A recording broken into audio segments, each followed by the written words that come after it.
Welcome, everybody, to the Essential Wrestling Podcast. This is episode 89.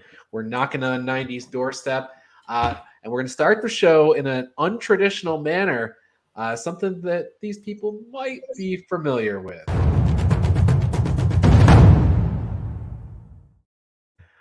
I have just one trivia question that I want to throw out and see if all of you know it. And I have a sneaking suspicion that Gary Mehaffy might be the guy who sneaks this one out. Oh. This person was on a 30-match streak where she was not pinned. Match 31 was last night, and the superstar was pinned. It was the first time this person had been pinned since January 6th of 2021. I got it. Yeah. Okay. I think. John DeConnie, do you know? All right. No, I'll count it down. 3, 2, 1. Then you guys let me know who it is. 3, 2, 1.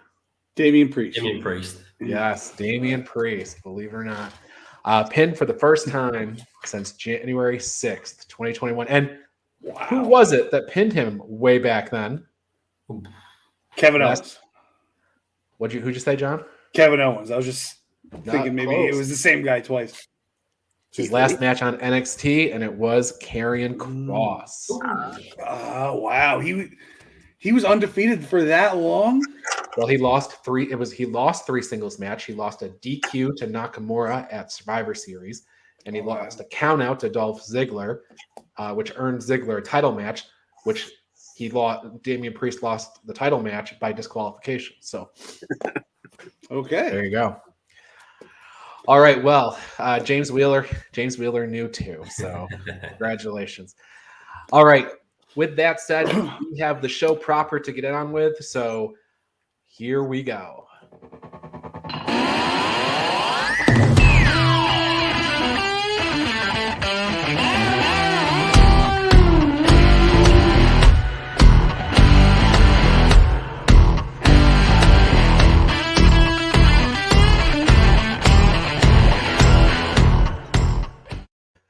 All right, we have sent John and John backstage. We are kicking things off today with NXT UK. On the right-hand side of the screen is Mr. Gary Mehaffy. Gary, how are you, sir?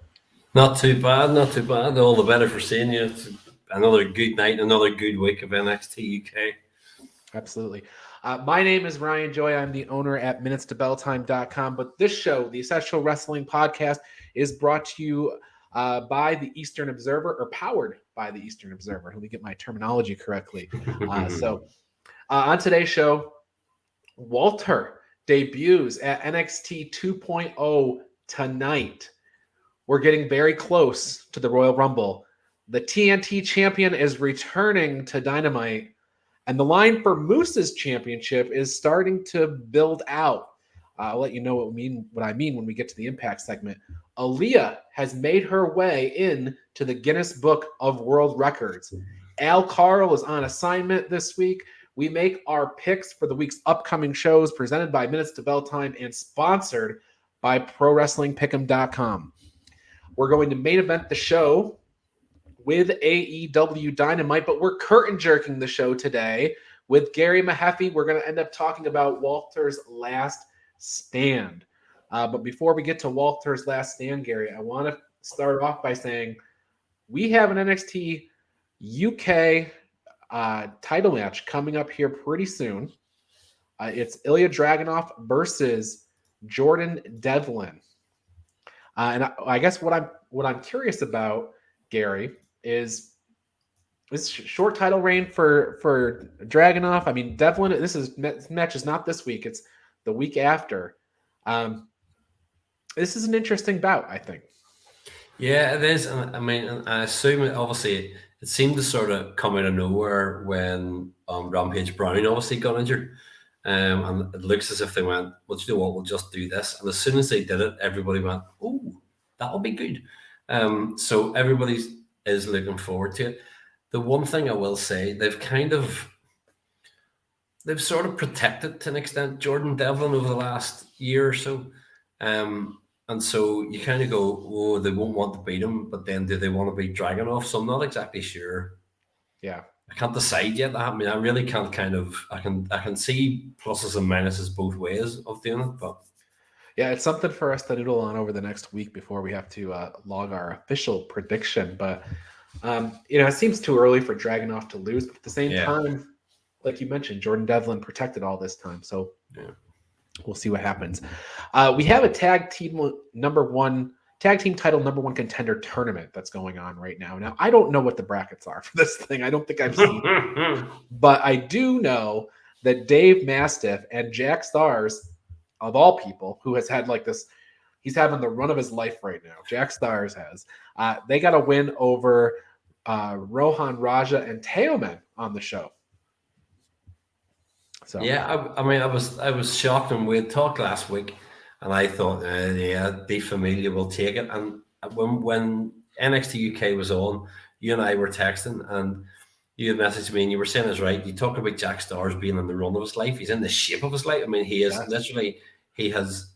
They always talked about him being the gatekeeper and stuff of NXT UK, but that was just code for anybody's first match, Jack will put you over. But now he's really got himself set.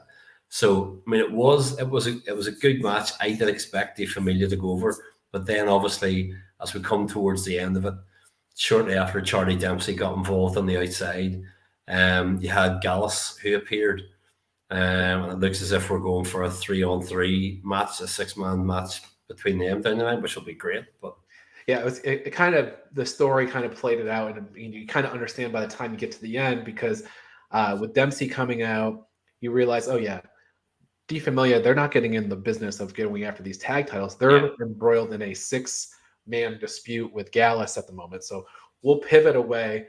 Those guys will have their 6-man tag or whatever with Gallus, and maybe Mastiff and Stars will continue on their way to getting a match for the tag titles against Tyler Bate and Trent Seven.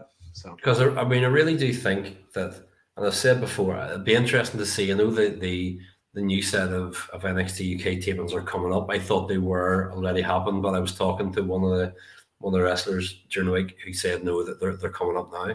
And if there's more of a crowd, I really do think if there was a crowd, Jack Stars would start to be becoming this underground cult hero. I really do believe that. Like the Daniel Bryan run before his WrestleMania. Yeah. yeah. NXT UK, that's it. NXT UK is Daniel Bryan, that's it. Well, it's funny that we talk about Jack Stars here. Throughout the course of this entire show, they're showing us clips of Walter's run as NXT UK champion and actually his debut and everything. One of the things they didn't show us was that Walter's first match in NXT UK was against Jack Stars, of course. Jack Stars, like you said, he's the gatekeeper, puts people over on their first outing. But we do get to see a whole lot of Walter videos packages throughout the whole show, and we'll get to Walter in a second. First, we got to talk about we got video package for Mako Satomura versus Blair Davenport from last week. That's clearly not over. We had the video package to build to Devlin Dragunov, and then our next match was Amal versus Stevie Turner. And of course, Ginny, of course, there's a relationship between Ginny and Walter and Ginny and Gary. Ginny was at ringside. She was joining in for commentary throughout this match. So, but Amal did get the win over Stevie Turner. Her new move is called, or I don't know if it's her new move or it's what they've decided to name her move, is the Hope Breaker.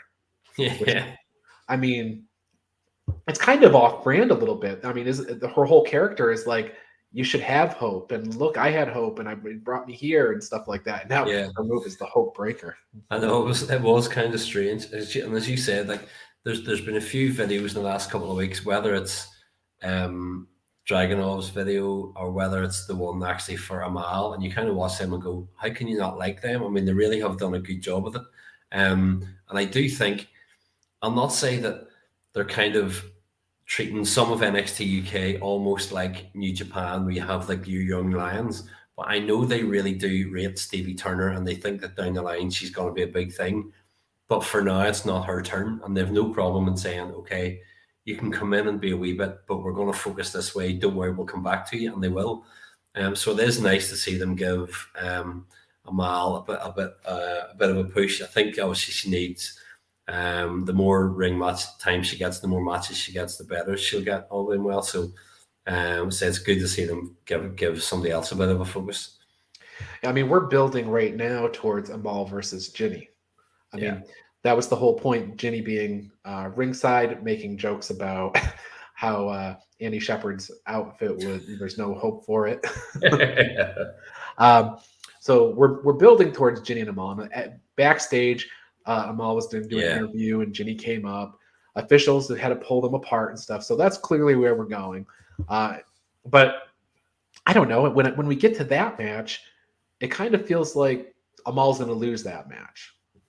Yeah, I mean, but then in saying that, how many times have we kind of gone, well, we know what way this is going to go? I mean, they easily could. I mean, they could give her a win and they might stretch it out a wee bit, and it would be good. I think you imagine that she will lose it, but yet it's a sort of match that if she won would move her obviously up a bit to say, okay, Jenny's at a certain level, you did that too.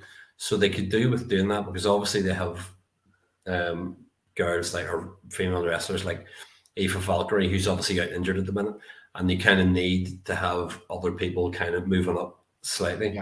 So as you say, the likelihood is that she would lose it, but we'll see. Well, it potentially makes sense. Maybe it's a loser leaves town match, because I would think Ginny would want to be moving over to the States. Yeah. I mean, I assumed. I mean, whenever I heard that obviously Walter was going full time, I thought, oh, she must be going, and then this happened. So it may well be.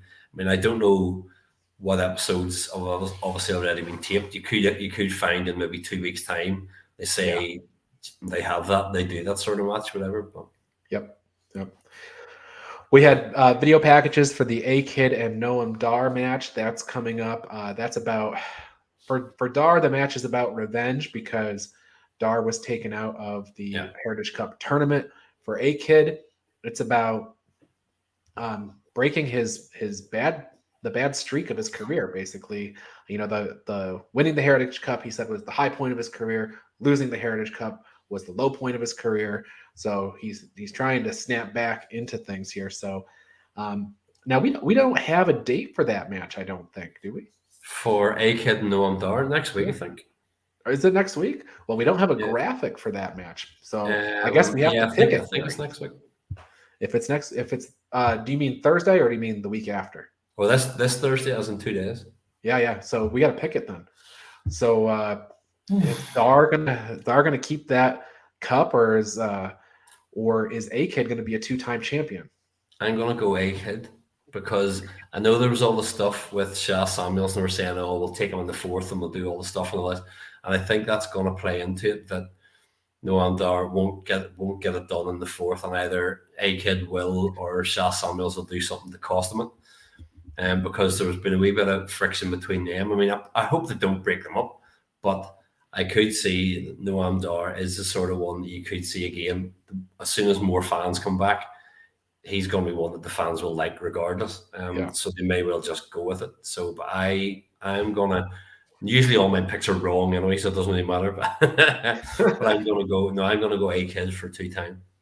I'm taking Noam Dar here. I feel like he just got that cup. I know that doesn't matter, but I feel like he's going to win this one. And then A-Kid, I mean, during this period where he didn't have the cup, he got a championship match against Walter. And I think I mentioned when Dragunov won the title that it's a lot more interesting for A-Kid to wrestle Dragunov than it was for A-Kid to wrestle Walter, from a size perspective and stuff like that. So I'll pick Noam Dar here. Okay, Pretty Deadly with Sid Scala. They want Sid just to, fire maybe as a once or fine Sam Gradwell for things that Sam said last week. So Sid just said, how about you face Sam Gradwell and a partner of his choosing? And they seem to like that. So that's the match that we're going to get this week. Gary, what do you think? I'm really worried. I'm really worried it's going to end up being Saxon Huxley or something like that. Because I was looking through the roster to kind of go, okay, which singles wrestlers are there who could come? I mean, and they could debut somebody new and they could make them just like a new tag team. But I was really worried it was going to end up somebody like that because there aren't too many singles wrestlers out on their own at the minute. Yeah, I'm going to pick Sam Gradwell here. I'm going to pick them to win. It's just I'm really worried it's going to be Saxon Huxley with them. It's like it may well be. Well, as you can see, I have done a wardrobe change, and I have got my Walter shirt on now, so we can move on to that part of the program here. We had, like I mentioned before, we had video packages throughout the show commemorating Walter's run. By the way, if you go over to minutestobelltime.com, I have a whole article there that runs through Walter's run in NXT UK. What they didn't tell you on the show, Walter finished off at, if you consider this is kind of the end of the chapter, he was 21-5 overall. He had 3 of those 5 losses were all during his 2019 main roster run, where he had 3 matches, a DQ loss to Seth Rollins, and then a tag team loss with Imperium versus Seth Rollins, Kevin Owens, and somebody else, and then his Survivor Series loss. So, and then of course his 2 singles losses. One of those was the Seth Rollins one I just mentioned. The other one was Dragunov. So pretty much has gone unbeaten this whole time, except for the DQ loss to Rollins and the title loss. So heck of a run. And you know what? He got it done here in the last day. You thought Nathan Frazier might go over, but it's not what happened. No, I mean, it was actually whenever it finished and Walter went over, I kind of actually thought, right, they will do something with him somewhere on the main roster. And I know obviously they talk it this week, but that they thought, okay, they're keeping him strong, because I did think he would put him over. And to be fair, he took moves. I mean, obviously it was started off with Walter just giving Nathan Frazier a hiding, obviously, and was like beating him. But then when you did have stuff, especially when Nathan Frazier like hit the Hurricane Run on him and stuff, and Walter's doing that, and you kind of go, I thought, oh, okay. But it was so far into the match that I was like, I think this is just kind of Nathan Fraser's time to get a wee bit, and Walter will take it. And to be fair, the image of Walter just finishing off and closing and standing in the ring and standing tall in the best shape he's been in years as well. Oh, no. Yeah. Like really was just like, okay, I'm the man. I'm leaving here. Here I come. And you're like, okay. And there were the chants of Walter as the show went off the air. And I don't know if they were piped in or if they were legit, but there was that. So it was a good ending. It seemed to be legit, because even from when he was coming out, there were some chants and stuff as well, like the whole way through. And I think whether when it was taped, everybody knew that he was leaving, or whether it was just like, oh my goodness, we never see him here. This is great. Or he wrestles so seldom at the moment. So he did seem to be getting the cheers the whole way through. So. All right, well, we're not going to stop talking about Walter quite yet, but we are going to switch over to NXT 2.0. I'm going to bring in John Smith and John DeConnie. John, if John DeConnie is ready, I'm not sure. Sorry about that. He is ready. Okay, wasn't quite sure if you were ready. Let me put the names back up here so that we are official. So, guys, the reason you're here, we're switching gears. We're going to talk about NXT.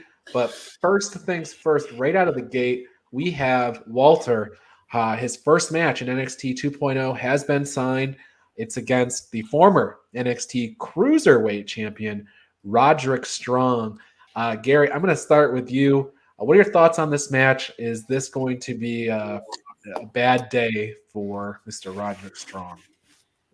Yeah, I mean, I think it'll be really good. I mean, obviously they're both awesome, but Roderick Strong is the type of one that the wrestler that Walter will have a good match with. It'll be a good big man, little man, but Walter is there, just as I said a second ago about Nathan Fraser. He is there to give Roderick Strong a good kicking and set himself up to say, I'm here, I'm coming for you all, so watch out.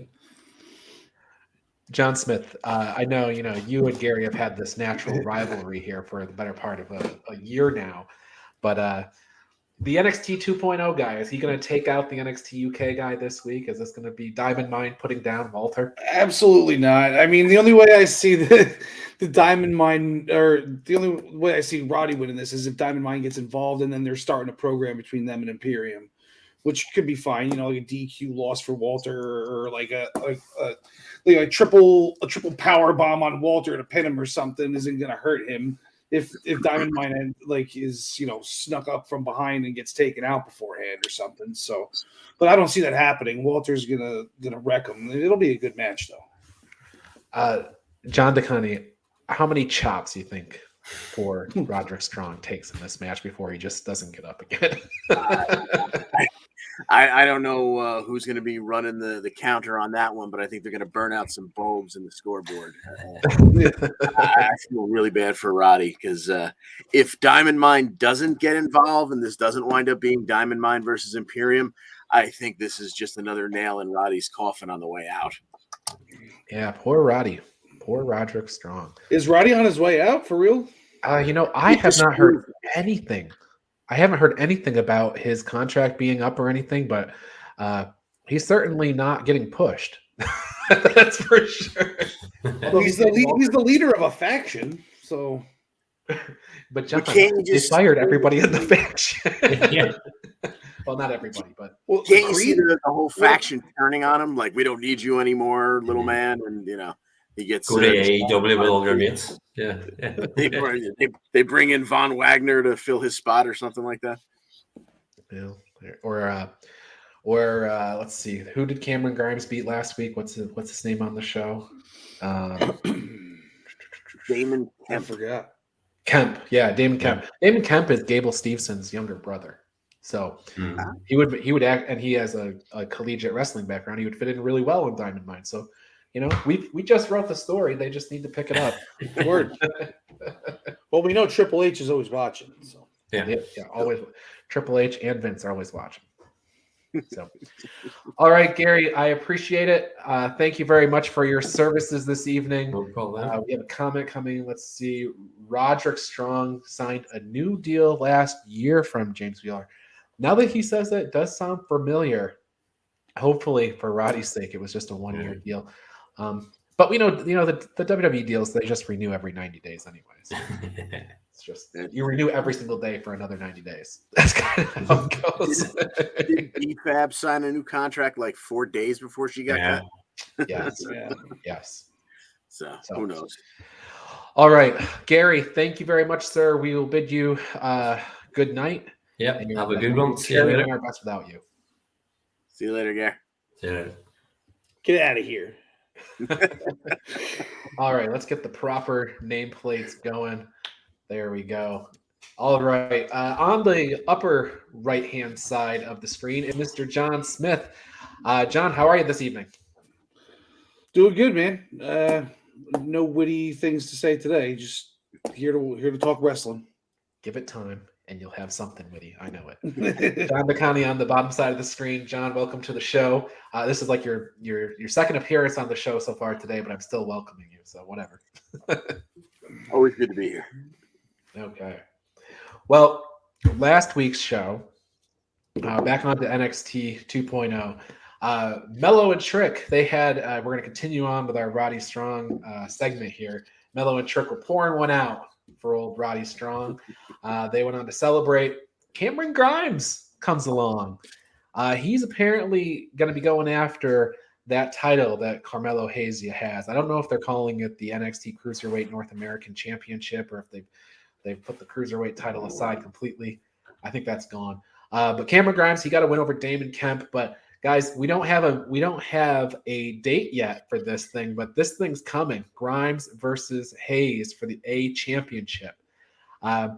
So just early thoughts on this. I don't know if this is going to be like a big NXT show, like they had New Year's Smash or whatever, or if it's going to be a big NXT premium live event, or if it's going to just be a major episode of NXT. But your thoughts is Cameron Grimes going to be focused on this North American Championship, or is he going to go for the big NXT belt against Breakker? John Smith, your thoughts? I definitely think he's in line to take down to go after Carmelo. Maybe they'll decide not to put the belt on him because he, quite frankly, doesn't need it because he's so over. But it's good to get accolades for somebody while they're working their way up through NXT, so they can have something on their resume once they hit the main roster. So I would like to see this end up with him getting that belt, if not for even just like a month or two. John DeConnie, your thoughts? Is Cameron Grimes destined for this belt, or is he somehow going to pivot for Braun Breaker's belt? I hope he takes this belt. I imagine the next person for Braun Breaker, maybe someone a little bit bigger. You know, not that Grimes is a small guy, but you know, and I also feel like Grimes might be headed for the main roster. You know, like he's a guy. He definitely has a character. They've cleaned him up, which was Yes. You know, apparently at Vince's request. If you believe the certain rumor mills. He's young, isn't he? What's he, 28? Is he that young? James Wheeler says, take the North American title to the moon. To the moon. Love it. And he's, you know, he's just big enough. He's a 6-footer. It's not like he's one of those 5'8", 5'9" guys. So I could see him, you know, going up to the main roster, having a mid-card title run, and then, unfortunately for him, probably chasing around R-Truth for the rest of his career. But, you know. Hey, you don't say that. Yeah, Dana Brooks having the run of her life. Even Beth Phoenix is proud of her right now for being the 24/7 champion. So, and that means so much to me. All right, let's save that for the Raw segment. John Smith's getting his witty stuff in now. All right, well, the only other thing we have advertised for tonight's NXT 2.0 is the memorial service for, speaking of pouring one out, poor Pete Dunne got lost in the crowbar match last week, the crowbar on a pole match. So tonight we have his memorial service. The proceedings will be, of course, administered by Mr. Tony D'Angelo. Guys, the big question I have on this, though, is do you think Pete Dunne is going to the main roster? Because he's been at every single television since even before this memorial service. He's been at the last couple of SmackDowns, last couple of Raws. He even worked main event. So did Tommaso Ciampa. But do you think this is a thing where Dunne's going to run in and kind of get his revenge, or is this sort of the period at the end of his NXT run? I feel like he's going to end up being one of the type of guy to debut right after WrestleMania. So maybe we'll get a few more months out of him, a nice like long-term feud that sends him packing on his back like they usually do. It strikes me, John DeConnie, that we're having the memorial service for Pete Dunne, the former NXT UK champion, on the same episode that the next champion from NXT UK is debuting on NXT. So to me, it's like, okay, well, out with the old, send the old to the main roster, bring in our new UK guy, and we go from there, maybe. Yeah, I could definitely see that. And a tip of the cap to you on the graphic. I enjoy the Pete Dunne Force Ghost on there. Nicely done, sir. You know, it's just you got to mess with that transparency, the opacity, if you will. I won't. John DeConnie, big NXT last week. Main event of the whole show was AJ Styles versus Grayson Waller. I mean, this was the big advertisements on Raw about this. They even had an angle shot on Raw. Break it down for us. Yeah, rightly so. AJ Styles is in the building. AJ Styles should get top billing because AJ Styles is a legend. He had a segment backstage with Mackenzie earlier on saying that 2022 is going to be the year of AJ Styles. His Georgia Bulldogs had just won the national championship. He plans to enter and win the Royal Rumble and headline WrestleMania. And it all starts tonight with teaching a lesson to Grayson Waller. So there's your main event, AJ Styles and Grayson Waller. And we've seen Waller do a lot of talking. We haven't seen him he's had a couple of matches. We haven't seen him do a terrible amount of wrestling. Well, these two went almost 15 minutes, more than 14 minutes, and Waller can go. Now, I'm sure AJ can have a good match with a broomstick, but you could tell Waller can go. It didn't end great for him. He eats a phenomenal forearm in a 1-2-3, but AJ feels the need to get on the mic afterwards and tell him, "You're pretty good, kid. You're just not phenomenal." And while we're at it, let me reintroduce you to my good friend, LA Knight, who makes his triumphant return chases Waller around, gives him a couple of smacks, and I think we know where Waller's future is headed for the next couple of weeks. Sure, of course. Well, you mentioned Waller. He can go and whatnot. He's a big reality star from Australia, a reality TV star from Australia. So there's something marketable about him in the global WWE platform. So it's nice to see him get that rub with AJ Styles. It's a big deal. Absolutely.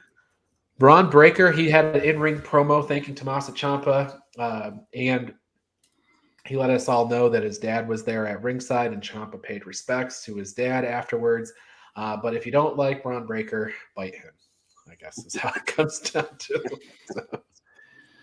John Smith, Santos Escobar, and Zion Quinn, they had a battle for Elektra Lopez's services, hand, allegiance, something. It's hand services, actually. Okay, answer. Okay. No. Yeah, she was up in the bleachers. We got after that god awful Braun Breaker promo. This was a nice change of pace. Santos takes the early advantage, beating the crap out of him, and then he works the leg a lot. Right when we get the comeback from Zion, then Legado gets involved, distracts him.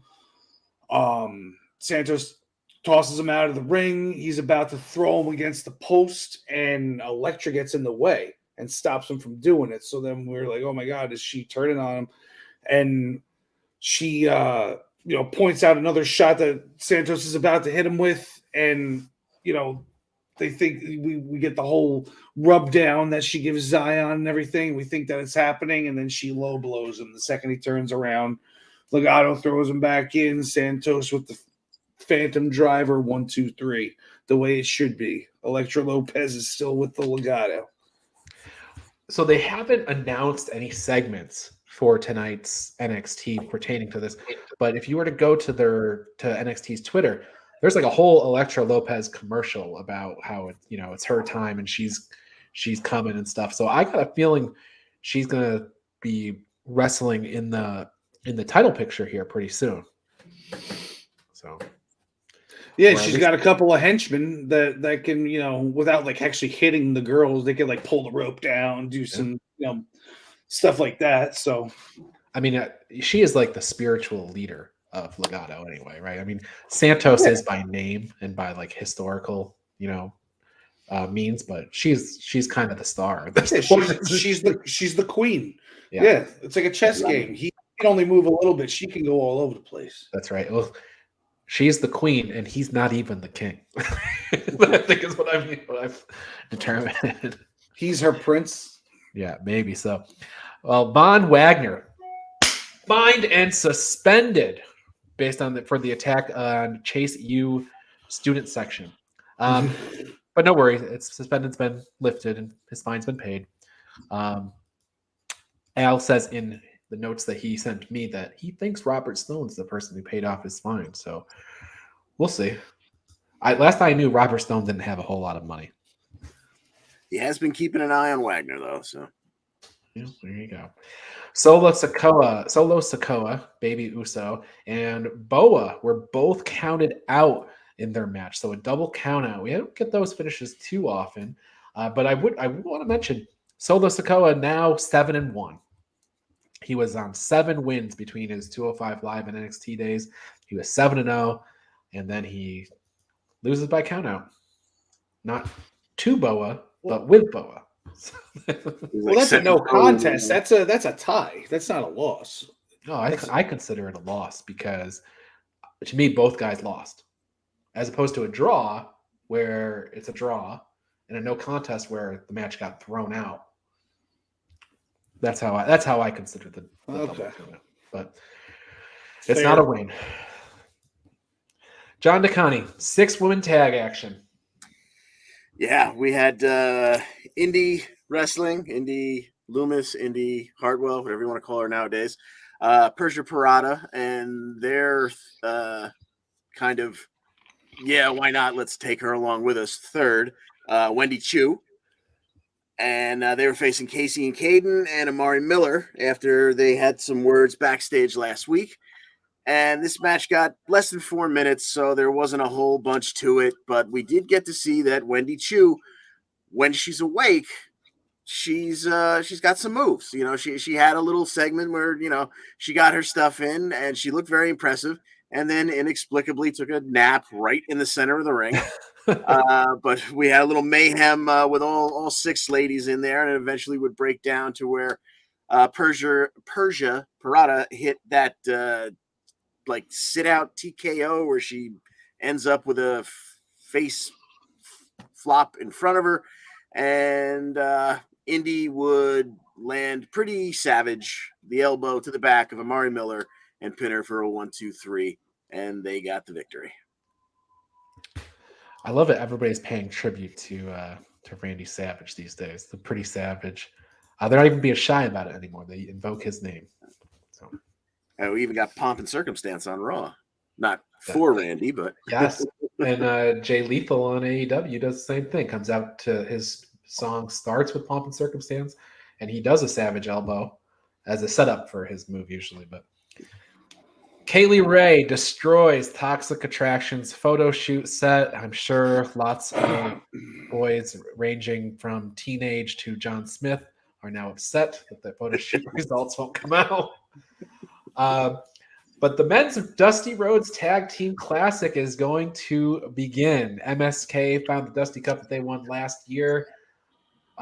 Dakota Kai reminds them that nothing divides friendship more than success.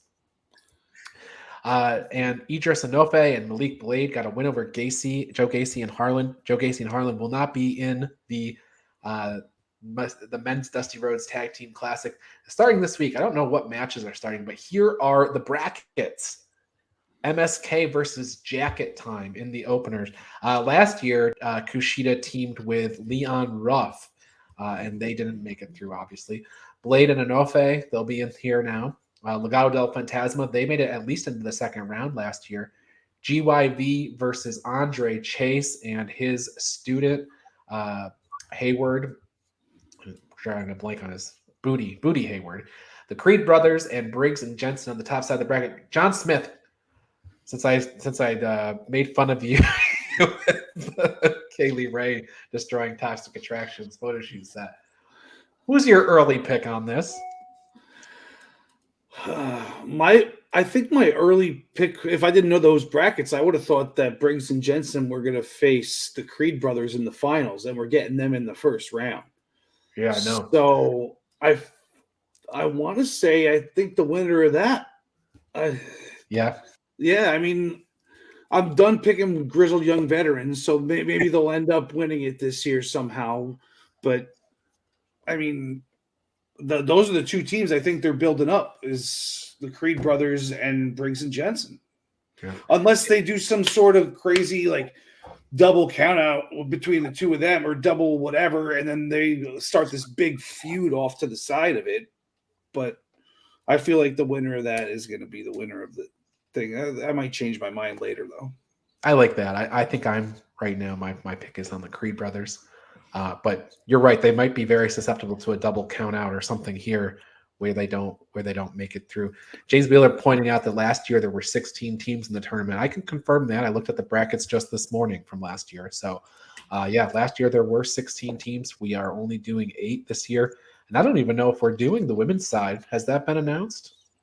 Or kind of like referred they're to? doing the women's. Yeah, it's happening. It's not starting until February though. And I feel like, doesn't this feel early? Like, doesn't it feel like MSK just won the one last year and had the titles? You know, Yeah, it felt like it was just in the summer. Yeah. Well, it does lead up to the WrestleMania, right? Didn't MSK win them on the 2-night takeover before the 2-night, televised network takeover before WrestleMania? I can't remember, but that's kind of what I'm thinking. I don't remember either. That's a good question. Well, I'll have to just do some research here while John DeConay tells us who he thinks is going to win. Before even seeing the brackets, I thought that the Creed brothers, I assumed that this was meant for them. to put their stamp on it. It's going to be interesting to see who takes out MSK, whether or not they make it all the way to the finals. But yeah, that Creed Brothers and GYV match should be really good in the second round too. Yes. Yeah. Assuming. Dez and Wentz defeated Zach Gibson and James Drake in the Dusty Rhodes Tag Team Classic on February 14th, 2021. Holy crap. Valentine's Day Massacre or something. It was, NXT takeover of some kind. Yep. So No, this time flies. Jeez. so that's about right, really. So and then here you go. James Wheeler, double validation. Okay, I'm feeling pretty good. All right. Okay, so let's move on.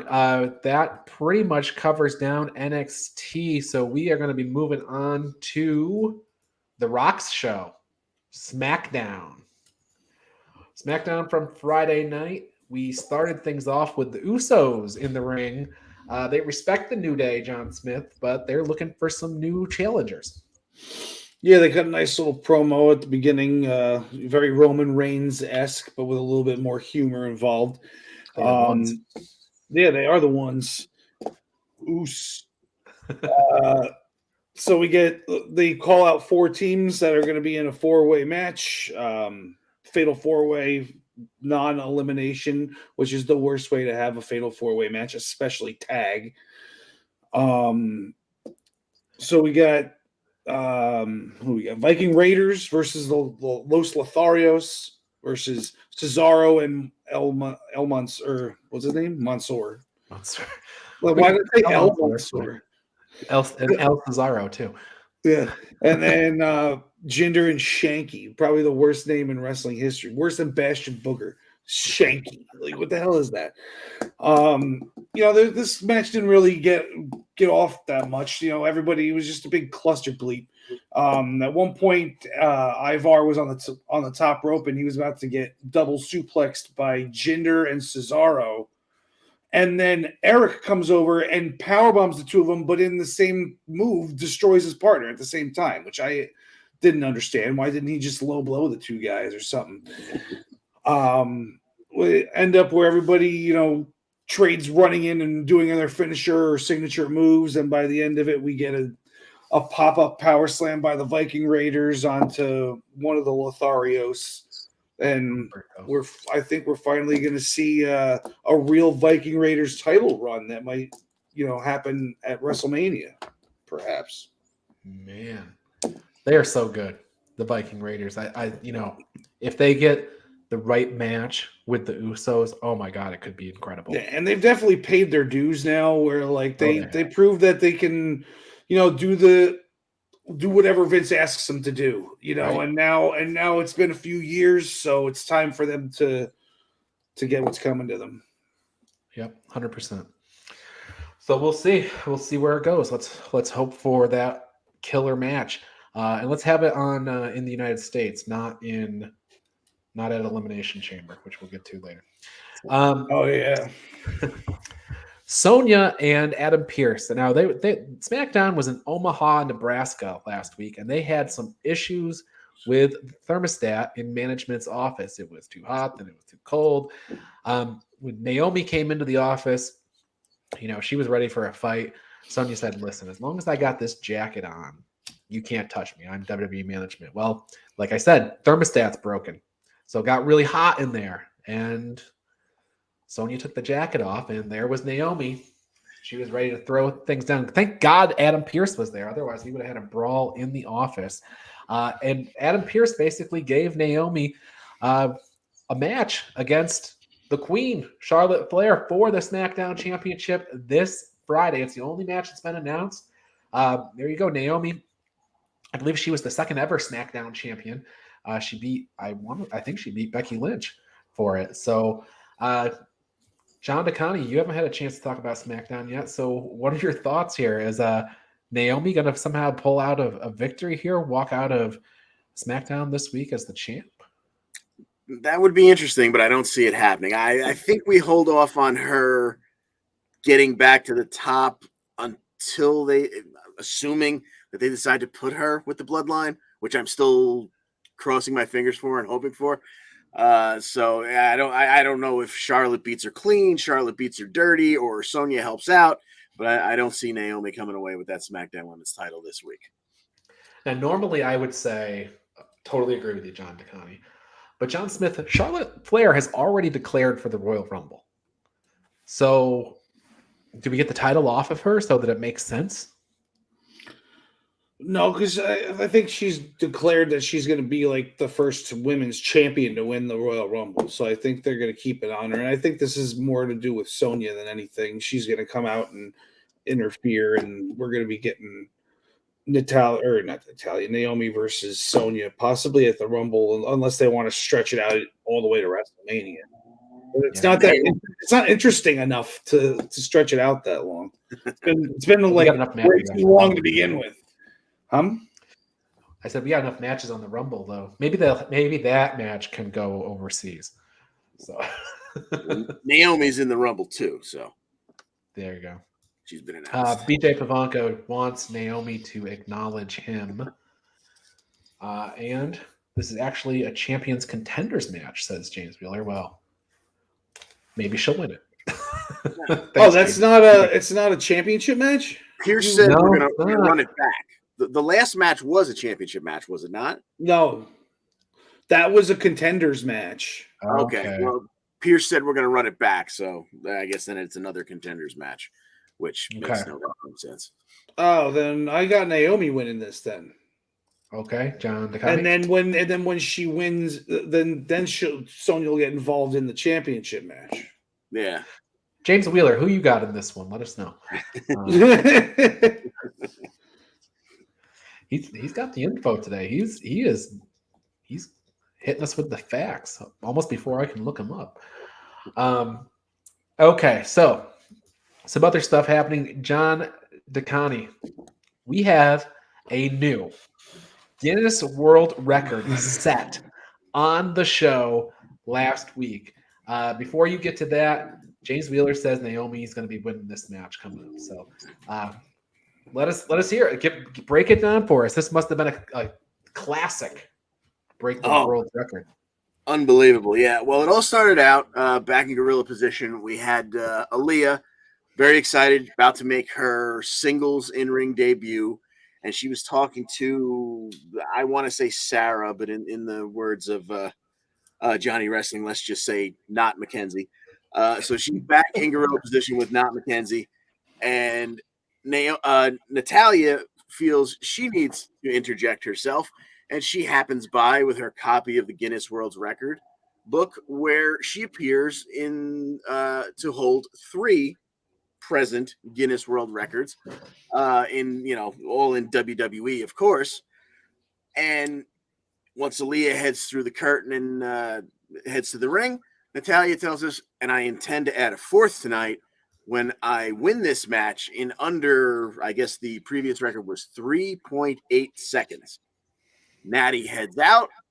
She immediately jumps Aaliyah before the bell, starts beating the holy hell out of her, to the point where the referee's ready to throw the match out. He's, you can't compete. He's ready to, call to the timekeeper's table and tell them, forget it, match is off. Aaliyah begs him, no, I'm going to do it. I can make it. I can do it. Okay, ring the bell. Aaliyah just tackles Natty right into the Raw roll-up. 1, 2, 3. And in 3.17 seconds, the new world record holder is Aaliyah. So Natty's in the book a 4th time. She's just on the business end of the finish. James Wheeler says, Aaliyah 3:17 says, I just broke your record. All right, I want to see Shayna Baszler tap out Aaliyah in like 1.3 seconds and take that record from her. Good point. That's a way you can do it faster, for sure. Ring the bell. And I think Shayna just has to look at her, right? I mean, they don't really have to make contact. Pretty much. So, Sami Zayn debuts his new show. Johnny Knoxville has his thing that he does, but Sami Zayn has Insane. He's going to do some insane things on this show. The first thing he's going to do is he's going to be in a a cart that's going to get pushed down the ramp and up another ramp, and he's going to try to clear the ring. He chickened out. Nakamura and Boogs, they took turns hitting their finishers on him. It was a happy moment for the crowd, I guess. Okay. Now, here's something I want to get both of your guys' opinion on, because we've already talked about the Royal Rumble a little bit. And if I bring up the women's Royal Rumble, we got 21 names already accounted for on this. Bottom of that first column, Lita. Not only was she announced for the Royal Rumble this year, but she was also at SmackDown this past week. Michael Cole had an in-ring interview with her. She talked about how she'd never been in the Rumble before. Charlotte Flair came out. They bickered back and forth a bit. So my question, we just talked about Charlotte Flair is potentially winning the Rumble for a second time. What about Lita? You guys think that the way they were setting this up, you think Lita has a shot at this? I know she's cleared to compete. So, John Smith? I don't know. No, I think they might be setting up for Lita versus Charlotte at WrestleMania, maybe. Like, not Rumble winner involvement at all. Like, because somebody from Raw can win it, and then it could just be Charlotte versus Lita from a different angle or whatever, the Elimination Chamber or whatever. Or no, Lita probably will have a Rumble match and then a match against Charlotte. That's what I'm expecting. So, no, I don't have her winning. Final four, definitely, though. I definitely have Lita going against Charlotte in a major program, probably WrestleMania. I agree with you. Maybe this is not the Rumble's not how they get there, but I think this is definitely where Charlotte's headed this year, John DeConnie. Yeah, it makes a lot of sense. I mean, Lita looks like she's in fantastic shape. She's ready to compete. So, she has a good showing in Rumble. As you guys said, probably a Raw superstar wins it. She continues to have her issues with Charlotte, and that's quite a WrestleMania match as far as I'm concerned. So, book it. I'm good with that. All right, we've talked a lot about the Royal Rumble. So here are all the people that are in this year's Women's Royal Rumble. Liv Morgan, Bianca Belair added to the list this past week. So it's really starting to fill out. We only have 8 more people. Nobody from NXT in either the women's or the men's announced at this point, but certainly you'd think that somebody is going to show up there. But I think our hopes for Walter have been drastically diminished since he was announced to fight Roderick Strong. So,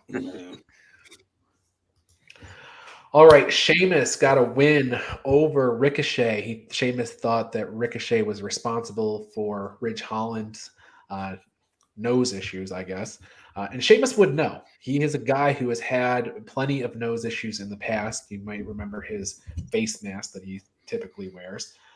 Kofi Kingston has said he's going to be in the Rumble. And then Madcap Moss went ahead and beat Kofi Kingston with the punchline. So there you go. And the show ended with Seth Rollins to the ring. Roman Reigns followed. They had a moment. Roman said Seth's not even the biggest star in his own house, referring, of course, to Becky Lynch. The Usos made their attack at Seth, but he did evade. At least on this night, he evaded. Let's head to Monday. For Monday Night Raw, we go from The Rock's show to Monday Night Raw. Speaking of the biggest star in Seth Rollins' house, John DeConnie, Becky Lynch out to the ring first. She had a little interview segment to set up a tag match. Yeah, she was out there to kick off the show to tell us how the women's division has never been hotter. And she's the one to thank for it all. And she's even going to be so gracious as to extend a shot at the big time to Doudrop. Doudrop made her way out, said, well, I've earned my spot. I don't know what you're talking about. Bianca comes out. Doudrop, you wouldn't have made it if Becky didn't interfere to make sure that I didn't make it. Liv comes out. For some reason, she's still in the world title picture. No offense. And, we've got 4 people out there. So we're going to have a tag team match, player. We go to break. We come back. It's Becky and Doudrop versus Bianca and Liv. It's a sub 3-minute match where Becky looks like she hits the manhandle slam. Looks like she's going to take out Liv. Doudrop comes in from out of nowhere, breaks up the pin on her own partner who had the cover, and seemed to have knocked Becky out because Becky just kind of rolled to the corner and laid there, didn't much move, which allowed Doudrop to, I think Liv was maybe supposed to sit up to get the little low cross body that Doudrop does, but Liv continued to pretend like she was unconscious as well. So she ate a big splash for the 1, 2, 3. And then Becky is still just in there. So Doudrop drags her to the corner, tags herself. No, that was the other way around. She's sitting in the corner. She gets a Bondrai drop, a Doudrop, whatever you want to call it now. And that, things are now heated up for that Raw Women's title because Doudrop's going to get her chance at the Rumble. Yeah. We've talked about the Rumble a bunch of times, and I'm just going to throw up here. We are doing a Royal Rumble special on January 28th at 3 p.m. Karl will be here hosting it. All the gang will be there. So I bring that up now just because I like, Al's not here, so I can kind of sneak in and make these guys give me like their preliminary predictions now. So is Doudrop going to win this title, John DeConnie? I don't think so because I think if the women are gonna probably Charlotte's gonna be the one to main event whichever night of Mania it is, but I see Becky in a big Mania match with that Raw title still, so I think she'll drag it out all the way there. John Smith, thoughts on who it might be against? What, at WrestleMania? Yeah. Or are you picking Doudrop? I think no, definitely not. There's no chance in hell that she's winning. Piper Niven would have, though, I bet. Yes, probably. I think we're gonna get Bianca versus Becky. Yeah. We might even get a triple threat with Liv in there too. And then Becky will get the Roman Reigns treatment and double stack them. Maybe Bayley will make her return at the WrestleMania. What about the Rumble? Beat Becky with a Uranagi in 4 seconds. There you go. Like at SummerSlam. What about Bayley at the Rumble? I haven't heard, when they first announced Bayley's injury, she was going to be out, almost probably miss WrestleMania this coming year. But I have not heard any updates. And of course, that's a long timeline. So maybe, she could be it and be ready.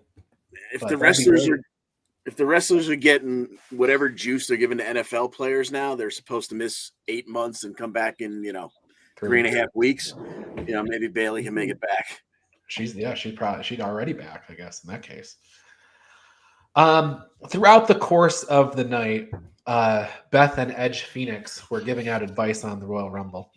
That's right, Beth and Edge Phoenix.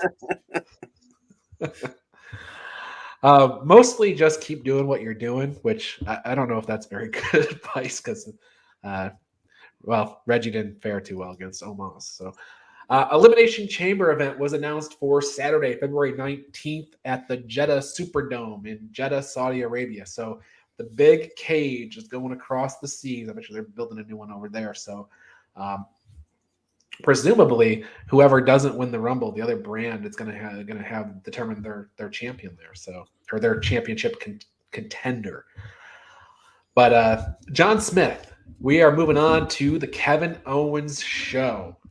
Kevin Owens introduced his best friend Seth Rollins, and a whole bunch of stuff happened after that, but it eventually landed in Kevin Owens versus Damian Priest. Yeah, well, him and Priest were scheduled to have a match, and he talked to Priest backstage beforehand and just wanted to make sure it was a nice, clean match, and he didn't, get the terrible side of Priest that was going to injure him. So we go out, get that Kevin Owens show with Seth Rollins, and then Damian Priest ends up interrupting everything, and yada, yada, yada. We have a match, and, the match doesn't go too long before Kevin Owens ends up with a leg injury. I believe it was a leg injury that he was selling. And So he's in the corner, yada yada. We get a Raw roll up, 1, 2, 3. Kevin Owens was faking it. Damian Priest loses, but it was a non-title match, so I'm sure this is building up to a title match now that Kevin Owens has beaten him. And also, Damian Priest is now very angry that he got made to look like a fool.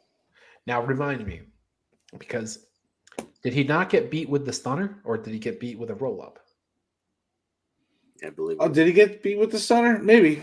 It's been a few hours since I saw it. So.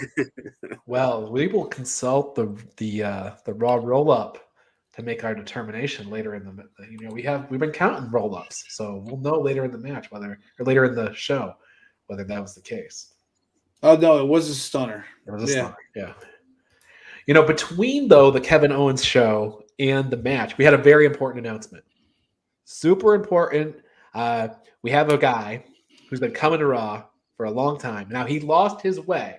He got off the trail for a few weeks, but he's coming to Raw again. Veer Mahan is still coming to Raw. He was, it was announced he's coming. He's coming. A couple of weeks, he must have been off the trail because he was no longer coming, but now he's coming again. So maybe they're waiting for a Rumble. Maybe. Imagine he doesn't show up in the Rumble. the Raw after the Rumble, we get that same vignette again. There was a Rumble, one of the first couple, 2 or 3, where they had the countdown clock and nobody came out. I think it was supposed to be Rick Rude or something, but Rude came out earlier in the night. That would be perfect. The 10 count comes down, and instead of Veer coming out, it just says Veer's coming. Oh, I love that. We wrote it for you. I hope you're watching WWE. Right, so Damian Priest, his first pinfall lost. His match 31. He'd gone 30. He went 31 matches before he got pinned. And it was his first main roster pin. So there you go.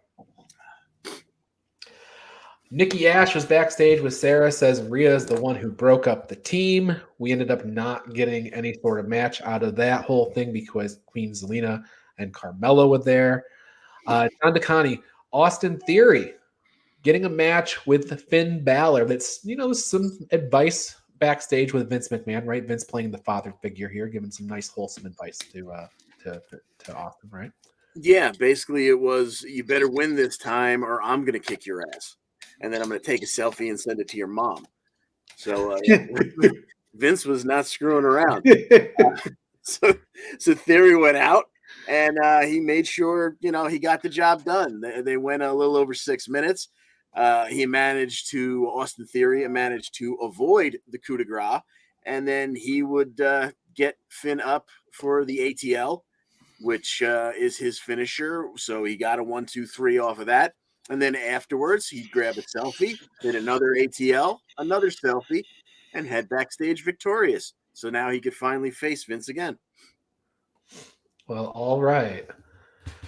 Partway through Monday Night Raw, we heard Pomp and Circumstance, and everybody thought that Randy Savage was about to descend from the heavens. That's Montez Ford's move, by the way, from the heavens. Randy Savage about to come down and grace us with his presence, but no.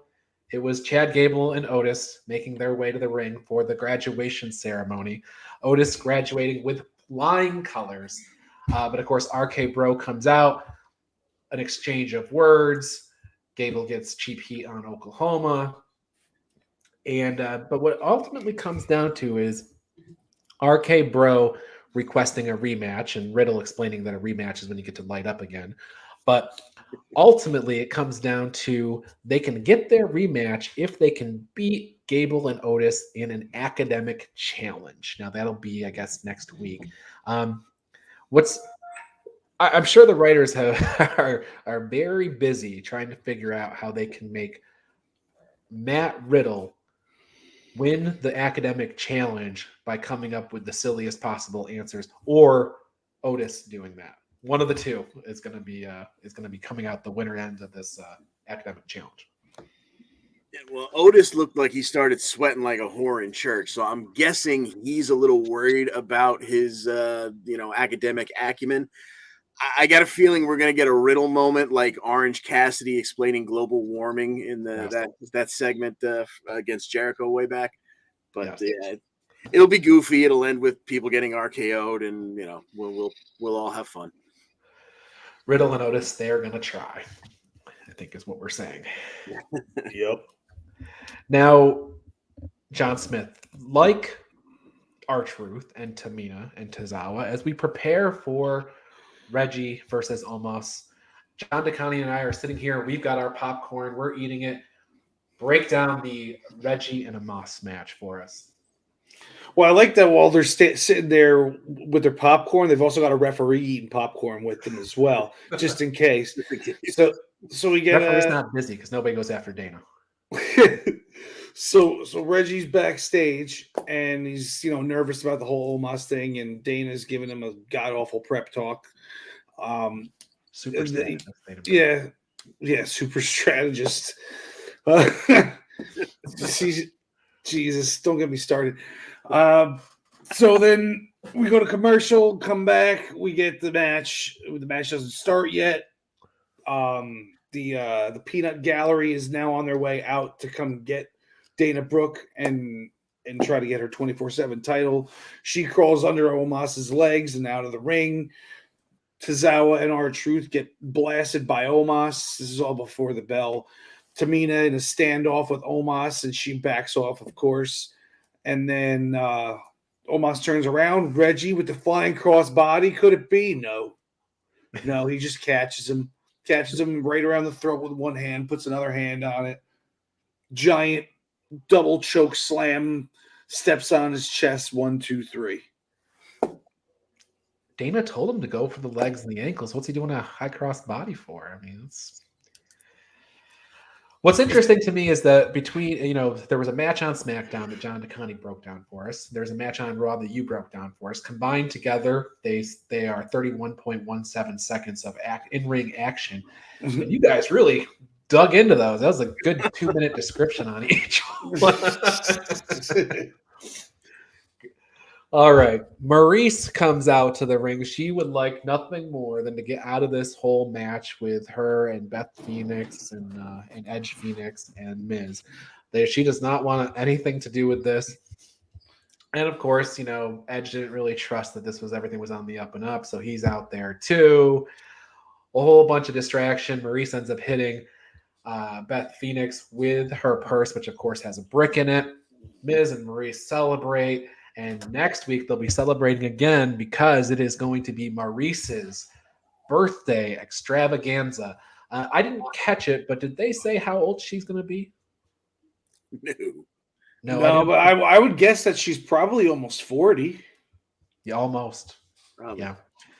I think that there's 3 things you can count on. And excuse me, Mr. Seth Rollins, but there's 3 things you can count on: death, taxes, and the fact that somebody's going through a cake next week. Oh, yeah. For sure. All right. She's 38. She'll be 39. Oh, okay. Well, she's the same age as some other people. She was born in 83, like you and I. Well, how about that? I was born in 84. Oh. Yeah. Right at the beginning, though. The Street Profits and the Mysterios, they got a win over the Dirty Dogs, Apollo Crews, Commander Aziz. Like we talked about before, from the heavens, Randy Savage not involved, on Apollo for the win. Afterwards, the Mysterios tossed the Street Profits out, and then Ray tossed Dominic Mysterio out. Big playful laugh. All of them are in the Royal Rumble. None of them will be winning. At least I don't think. You guys picking any of those 4? No, I would have to concur. Yeah, no. John Smith, when you hear the word imaginary, what do you think of? Lily. Yeah, okay. Well, that's not what Alexa thought of. She got real ticked off at that that portion of the word association. But everything else, that was the answer. So Alexa Bliss, she's on her way back. We'll see if she comes back as the fiend Alexa Bliss, or maybe this therapist will get all the fiendish out of her. I hope she wins the Rumble. She's my sentimental pick, not my actual pick. That's a good sentimental pick, yeah. Bobby Lashley, he is going to be challenging for the WWE Championship at the Royal Rumble against Brock Lesnar, and he had a match against Seth Rollins, the person challenging for the Universal Championship at the Royal Rumble. Well, Lashley got a win over Seth Rollins by DQ when Shelton and Cedric attacked. almost 14-minute match that ends that way. So kind of a rough way to end out Raw, but there you have it. DQ finish there. What's the deal with them making the Hurt Business flip back and forth like this? I don't understand. Like, are they that lazy? Yes. Sorry, I guess dumb question. All right, that pretty much ends our Raw discussion. You guys any other thoughts before we get into Impact? Any thoughts about the Rumble as we close out the Raw segment here? Just that the women's Rumble is filling up, which is interesting considering before they started naming names, you would look and see that if you were just going Raw and SmackDown, they couldn't fill 2/3 of it with everyone on the roster. That's including champions and whatnot. But so we're down to 8 spots left. And do we get Bayley? Do we get Asuka? Do we get Lacey Evans? To quote you from a couple of weeks ago, I'll eat my hat if we don't get Casey Catanzaro. And we haven't seen Xia Li, so it'd be interesting to see who fills out those last spots.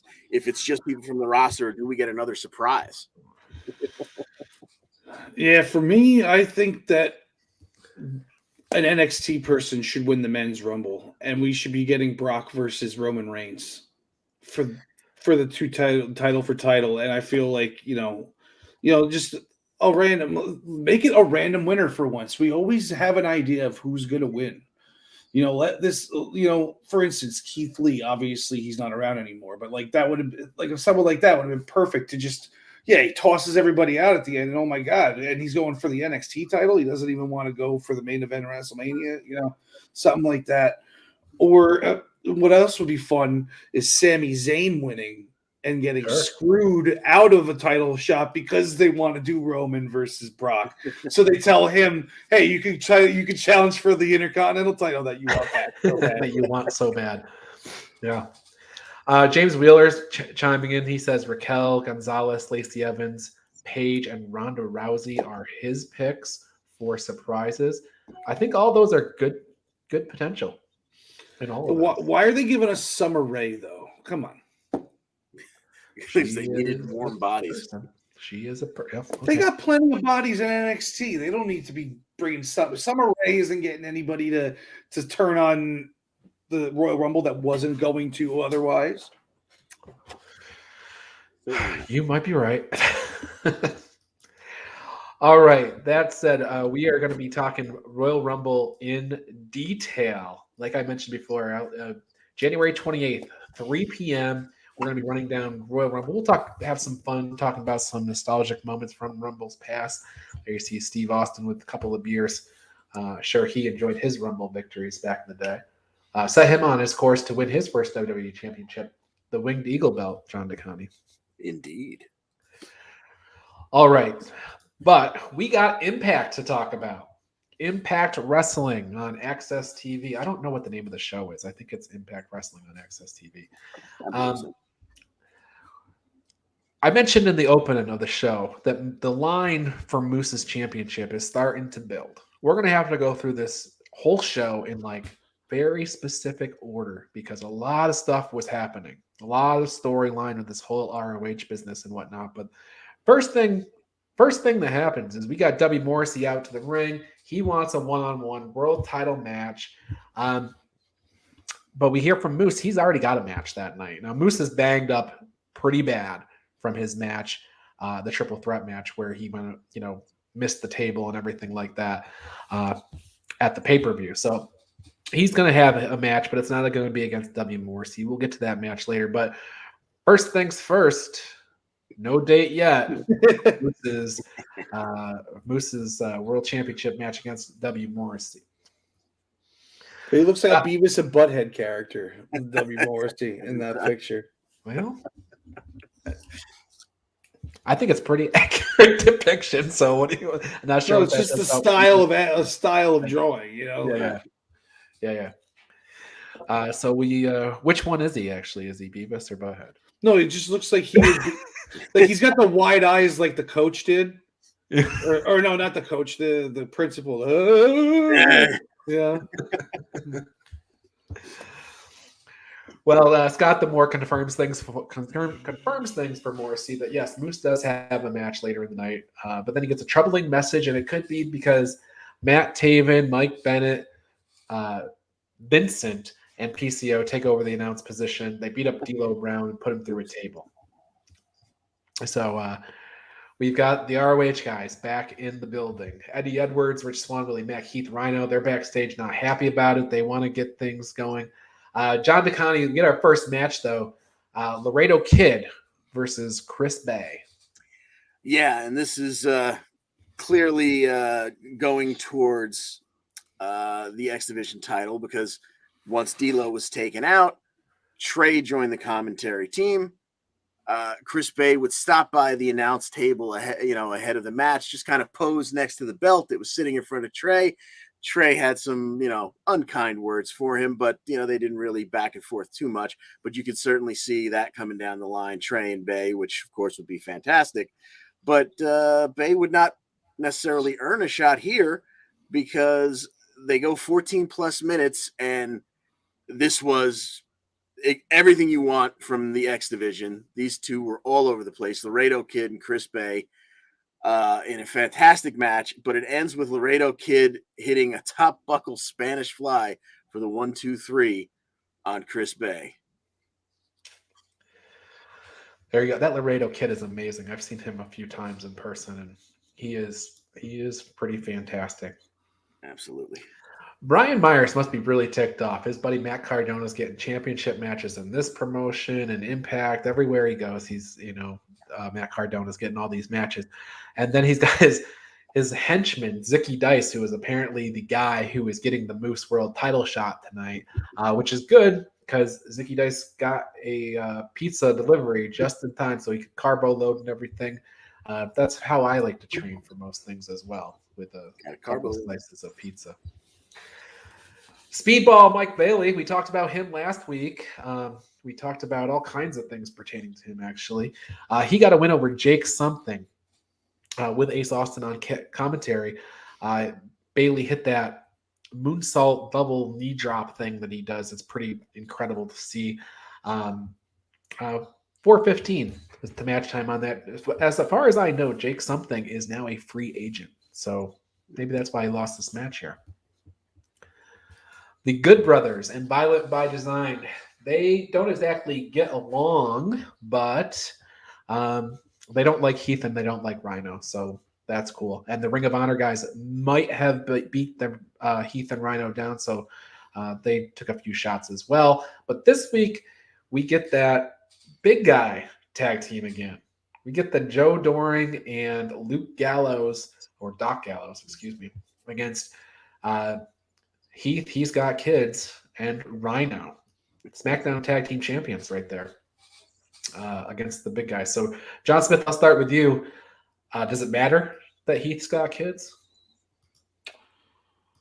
This is a tough one to call. Yes, it does matter that he has kids, but not to this match. Give me Heath and Rhino because they're the unit, and the other two are just thrown together. Okay, John DeConnie. Well, it's a new year, so the wins and losses reset and all. But when Gallows and Doring only tend to lose one match a year, at least in terms of them getting pinned, and one of them would have to get pinned here, I'm going to go with them. There, of course, I'm sure there could be a DQ or some kind of funny business, but I'm going to go with two big men here. Yeah, I'll call no contest. I think the Ring of Honor guys run in on this one. So I know it's a cheap way out. That's kind of where I think it's going. Word. Very likely. All right, Cardona. Matt Cardona, we talked about him earlier. He and Chelsea Green had to sit down with Mean Gia, Tasha Steelz, your first Ultimate X Women's winner. She interrupts, calls Matt a loser. Chelsea challenges her to a match this week. So we got the Hot Mess versus Tasha Steelz, the Boricua Badass. John DeConnie, over to you. I assume that unlike carrying around the Money in the Bank briefcase where you suddenly seem to lose a lot of matches, I'm guessing the Ultimate X, since it is a number one contenders deal, they're going to keep Tasha strong here. So give me Tasha going over Chelsea. Yeah, John Smith. My first thought was Chelsea, but I'll go with John on this one. That makes more sense. Yeah, I agree. When you look at the two side by side, you think, oh, Chelsea Green's maybe the bigger star. That's probably the person that seems to have gotten the bigger push out of the gate. But Tasha, she just got that big win, so it seems to me like that's where they're going to keep her strong. So I agree. So I will be picking Tasha Steelz as well. Masha Slamovich, new signee to Impact Wrestling. She got a win over Vert Vixen. Northern Lights Bomb, the win, 1 minute 6 seconds. That's how you do it, guys. That's how you do it quick. Josh Alexander to the ring. Now, Josh is really still quite ticked off about the whole Moose cash-in deal in front of Josh's family and everything. He wants his title shot. He says he's the uncrowned champ. So like I mentioned that line to Moose's championship, we got no date, but I bet you we're going to get this match at some point. Josh Alexander versus Moose. Guys, you've seen two potential matches at this point. You've got W. Morrissey and you've got Josh Alexander. Are either of these guys the person to take down Moose?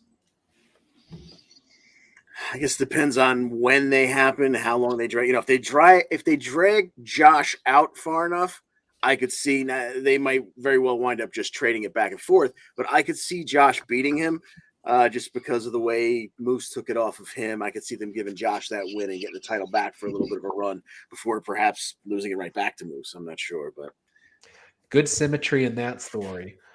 And on the W. Morrissey side, John Smith, there's a whole redemption arc of all the stuff that he has been through and the drugs and the abuse and stuff like that. And there's a kind of happy story for him if he were to win. Yeah, I just think that Moose they're going to have Moose have it for a long time. We're in an era of like long-standing dominant champions, and I think Impact wants to do that as well. So I think that's why they put the title on Moose in the first place. Not that he can't lose it to one of these guys and win it right back, but I think that he's going to have it for quite a while. So I don't even think that we know who's going to take it from him yet. Yeah, Yeah, and Moose has called out Roman Reigns, so we'll see. We'll see where things go. That'll be a fun entrant into the Royal Rumble. There you go. He would like it. I'm sure he would not say no. It would certainly raise the profile of Impact.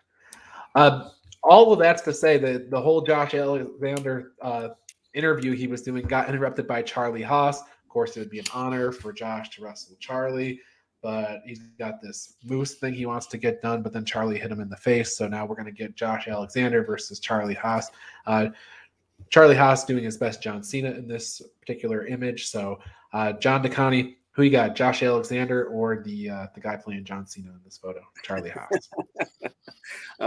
Charlie Haas is a sentimental favorite since we were freshmen together at Seton Hall in 1992, but I don't think he gets the job done here over Josh Alexander. John Smith. Yeah, give me Josh Alexander. Yeah, I will agree. Mickie James gives some advice to Roxy, and Moose destroys Zicky Dice with the Uranagi. This is very reminiscent of that SummerSlam match we were talking about earlier. 17 seconds. W. Morrissey gives chase. He holds up the title belt and then chases Moose to the back, but we see Moose pulling away from the arena. So I don't like the omen. We always talk about that omen of you touch the belt before you win it. That's not a good omen, W. Morrissey. So Raj Singh goes out to the ring.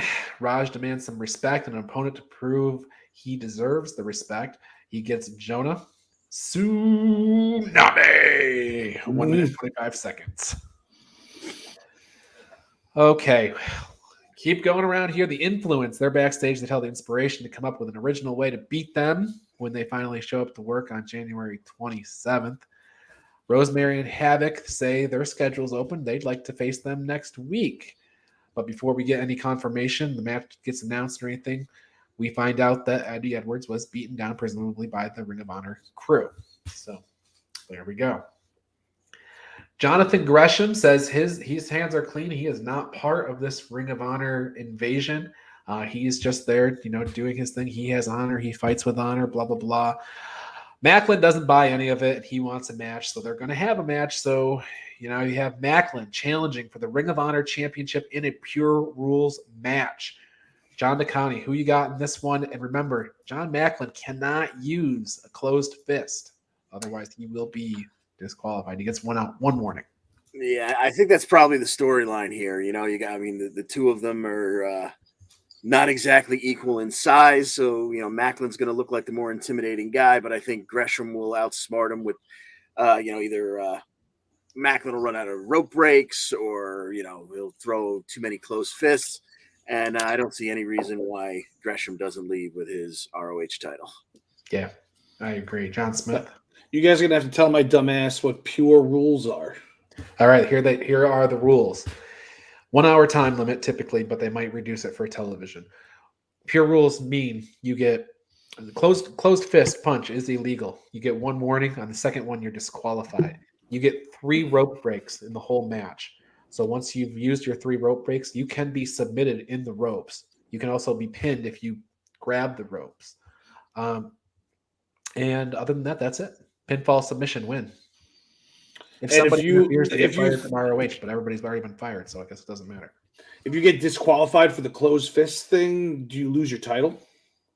Yeah. Yeah? Oh, yeah. Wow. That's interesting. Yeah, I don't think they're going to have Macklin win it. It'll be a good match. I'm sure the rules will come into play, like John said. Yeah, give me other guy. I forgot his name already. Jonathan Gresham. Mr. All right, this is keep talking about ROH. Ian Riccaboni is on commentary, John DeCounty, for the main event. It's title for title. Reynolds versus the ROH women's title. Deonna versus Roxy. Absolutely, yeah. So, Deonna, thank God Al's not here so I can say this without worried about getting punched through the screen. Deonna's first couple of months in the company, I wasn't sold on her beyond the fact that she was a Jersey girl. You could tell she put together a couple of nice, chain maneuvers and whatnot, but she wasn't, maybe it was just because she had a layoff, but she wasn't really a polished wrestler early on, even though they were going with this, I'm the virtuosa, I'm so spectacular. It just, she was feuding with Jordan Grace, your girl. Exactly. So, sure, that might have something to do with it.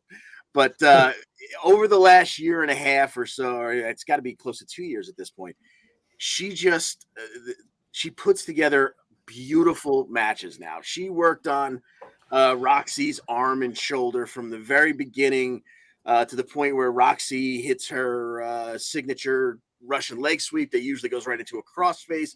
And the first 2 times she tried to do it, oh, my shoulder hurts so much I can't even put on the crossface. And then eventually she does get on the crossface, but Deonna reverses it into the Fujiwara armbar. And back and forth, they roll with it. She sinks in the Fujiwara armbar a second or perhaps even a third time, and she's cranking on it to the point where it looks like Roxy might pass out from the pain because she's not tapping, but looks like she's ready to pass out. And Deonna, just cranks on it again to the point where the referee starts to turn like he's going to the timekeeper's table to say stop the match. But Roxy reaches out with her one free arm and grabs his pant leg, says, please, I'm still in this. Let me go. Well, unfortunately, she exposed that second arm. Deonna scooped it up. Now she's got Venus de Milo locked in. There's nowhere to go from there. We get a verbal submission, and your new champ, the Reina de Reinas and ROH Women's Champion, Deonna Purrazzo. Good deal for Ring of Honor. That's a great person to have representing your company. So perfect. So Deonna Purrazzo's got 2 belts. Mickie James has 1. Who's top girl in Impact? So Well, didn't Ring of Honor go out of business or something like that? no, Ring of Honor basically fired all their wrestlers and said they were basically changing their model. So they do have a show coming up in April, WrestleMania weekend, called Supercard of Honor. It's their traditional April WrestleMania weekend show. So they just changed their model completely. They're basically an indie company. They're going to take who's available, and they've got a couple of champions. And so the current champions are wrestling all over the place. That's why you see Gresham and Roxy out there. So word. Now, after this match, we still had some more Ring of Honor stuff happen. Maria Kanellis Bennett, she jumps in the ring. She kind of makes a motion towards the title. So help me God, we don't need that match. We don't need that match. For everything good you had to say about the previous, I don't think Maria's going to get the job done for us. Matthew Raywalt, who was at commentary, he gets up. He's going to try to make a difference here, but the ROH5 take him out. So Maria, with those 5 from ROH, striking a pose. By the way, PCO, who is the part of the ROH invasion, he's signed with Impact now. So he's actually on the Impact side. So good for 54 years young. PCO is not human. He was at WrestleMania 10 as one of Quebecers. Yeah. So Jean-Pierre Lafitte. There you go. Yeah, he was also in Brawl for All. So he's been all over. Well-credentialed man. Former ROH champion. Let's move on to AEW. So let me put this. We do AEW. We put the EWP logo up in the corner. Now, this whole time, I have had the NXT results going across the screen, so I hope everybody's gotten those from we've talked about Raw, SmackDown, and everything else. We'll put the AEW ones up, I guess, now. Dynamite, that is. So, Dynamite kicks off with Adam Cole and Red Dragon to the ring. Young Bucks come out afterwards. Red Dragon and Young Bucks, they exchange New Year's resolutions. They both have the same one of winning the AEW World Tag Team Championships. So, of course, that means that down the line, we're going to get a Young Bucks versus Red Dragon match, which, of course, was the whole reason to sign Red Dragon to begin with, is to have a Young Bucks versus Red Dragon match. So that's great. Adam Cole is happy because they're all together, a little friendly competition, better than all the other groups in AEW, like the Best Friends. Out come the Best Friends, led by Orange Cassidy. And they get in a little brawl. Chris Statlander's there too. And then Britt Baker makes that save. So now we've got a whole bunch of stuff set up. First of all, we got Adam Cole versus Trent Beretta on Rampage. Adam Cole gets the win there. He uses a low blow and then last shot or the boom knee strike, whatever you prefer. He gets the win there. Adam Cole does. But also this week we've got Cole and Britt Baker versus Chris Statlander and Orange Cassidy. It's our first match we're going to be picking for Dynamite this week. Here it is, a mixed tag match. John Smith, who you got? Oh, you got to go with the power couple of AEW, Britt and Adam Cole. 100%. Yeah, I think Adam Cole's on his way to a title match, so I agree he's not going to be eating any pins anytime soon, John DeConnie. Yeah, he's not going to be eating a pin anytime soon, and your women's champion's certainly not going to be eating a pin, even in a non-title match, at least not a mixed tag match. So yeah, give me the click and the doc and whatever you want to call them. That's the only exception, right? Is if they want to set up Statlander versus Baker again, maybe you do that. But I think we just had that at All Out or Full Gear, so probably shouldn't go right back to that. Yeah, she's got a couple more bodies to go through before she gets back around to Statlander. Yes. All right. Well, big match, big fight feel. CM Punk and Wardlow. This is a match going into it, John Smith, where people were like, okay, Wardlow has been kind of on the rise lately. He's powerbombing everybody at least 5 times a night. And CM Punk, well, he hasn't lost a match yet. So how is this going to play out? And how did it play out? I think it kind of played out how we kind of expected it to. We got the the wily veteran versus the powerhouse, standard match before the commercial break. And then once we get back, Wardlow's got the upper hand for a while, CM Punk with the comeback, but then he gets power bombed off the top rope when he gives MJF the finger from afar. Then Wardlow power bombs him again. Then he does 3 in a row, not like the weak way where he picks him back up from the ground. He flipped him over, did it. Flipped him over, did it. It was awesome. Then MJF told him not to pin him. He did it 2 more times. And then CM Punk rolled out of the ring. And then Wardlow follows him out there, powerbombs him through a table. And we get the longest 10 count, literally, of all time. I think even JR said that. Yeah, from what's-her-face. Aubrey. And, yeah, Aubrey. And then CM Punk gets back in, and what do we get? The Raw roll-up when Wardlow's going for the 8th powerbomb. And then we get the poking of Wardlow's chest by MJF after the fact, getting yelled at, and Spears comes out and gets in between them so they don't end up fighting. But, I think we're leading towards a Wardlow face turn, looks like. They will be in Cleveland, Wardlow's hometown. I believe it's not this week, but next week. So it makes sense to me that, that's going to happen. What's weird, though, is like, I'm kind of like excited about Wardlow versus MJF, but the match that we're supposed to be getting excited about is CM Punk versus MJF.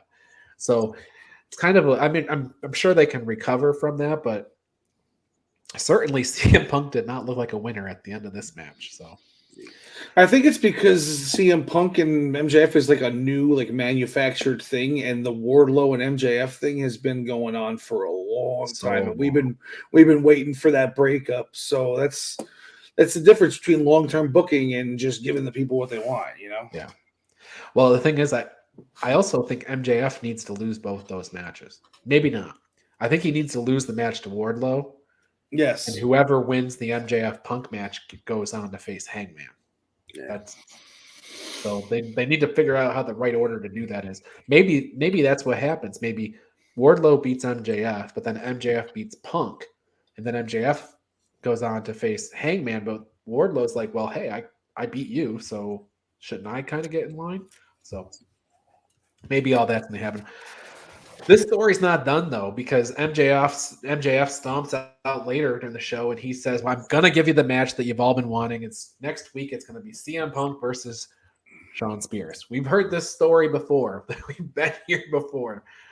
Somehow MJF is able to book his opponent's matches. I know that Jericho and Cody both kind of signed up for it when they did it. This seems just like, Tony Khan's just like, what, write your own story.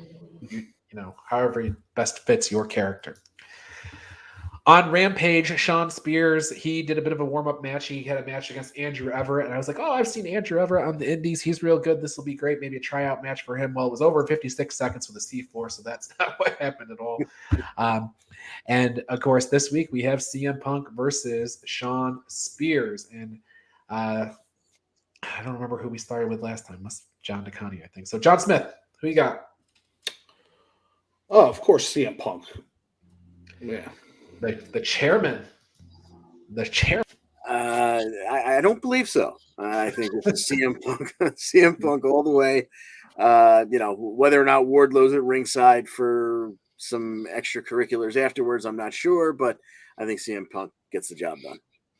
I agree. CM Punk somehow gets this job done, and it'll be interesting is if they announce MJF versus Punk in Cleveland, because then you got the whole Wardlow aspect to the situation. So we'll see what happens there. Dante Martin, he got a win over Powerhouse Hobbs.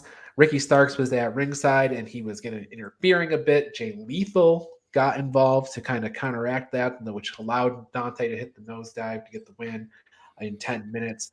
Then later that week on Rampage, Jay Lethal interrupted Ricky Starks as Ricky Starks was kind of on a tirade at the announce desk. Lethal challenged Ricky Starks for the FTW championship. Now, Taz was like, can you even believe this? Like, Jay Lethal would make a good FTW champion. There'd be nowhere near it, he says. So we don't have a match date yet, but Starks is going to be defending that FTW championship against Jay Lethal sometime down the road. I am sure of it. Any thoughts, guys? I would love to see Lethal take it away from him just to see the Taz meltdown when the FTW title is not in Team Taz, but I don't see it happening. It's kind of incredible that they've had two FTW or one. Is it just one FTW title change, but it has never left Team Taz. Right. Pretty good record.